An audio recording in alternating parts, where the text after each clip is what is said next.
YouTube থেকে আপনাদের ভিডিওগুলি কেন ডাউনলোড হয় না, এই প্রবলেমটা নিয়ে আজ আমরা ফুল টপিক আলোচনা করব। তার আগে আমি আজিজুল, ওয়েলকাম টু আজিজুল কেবিটিসি চ্যানেলে। প্রথমে আমরা চলে যাব ইউটিউব অ্যাকাউন্টে। যাওয়ার পর প্রোফাইল পিকে ক্লিক করবেন। ক্লিক করার পর দেখতে পারবেন একটা সেটিংয়ে ক্লিক করবেন।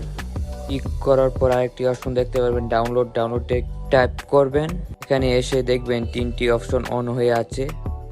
প্রথম ডাউনলোড ওভার ওয়াইফাই অনলি, দ্বিতীয় রিকভার ডাউনলোড, তৃতীয়টা ইউজ এইচডি কার্ড। প্রথমে আপনাকে এখানে এসে তিনটি সেটিং অফ করে রাখতে হবে।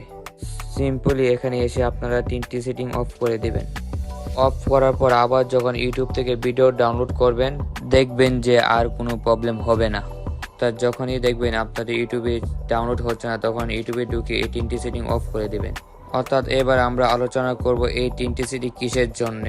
চলুন দেখি। প্রথম ওভার ওয়াইফাই অনলি, এটি চালু থাকলে শুধুমাত্র ওয়াইফাই দিয়ে আপনি ডাউনলোড করতে পারবেন, অন্য কোনো ডাটা দিয়ে ডাউনলোড করতে পারবেন না। দ্বিতীয়টা হলো রিকমেন্ডেড ডাউনলোড, এটার কোনো কাজ নেই। তৃতীয়টা হচ্ছে ইউজ এইচডি কার্ড, যখন আপনার মোবাইলে ইউএসডি কার্ড থাকবে কিন্তু কোনো ফাইল খালি থাকবে না, তবে ইউটিউবে কোনো ভিডিও ডাউনলোড হবে না। তাই আমাদের তিনটি সেটিং আমাদের অফ করে রাখলে আমাদের ইউটিউবে ডাউনলোড হবে। আপনারা যখনই ইউটিউবে তিনটি সেটিং অফ করে রাখবেন তখনই আপনাদের ইউটিউবে ডাউনলোডে এইরকম কোনো প্রবলেম দেখা দেবে না।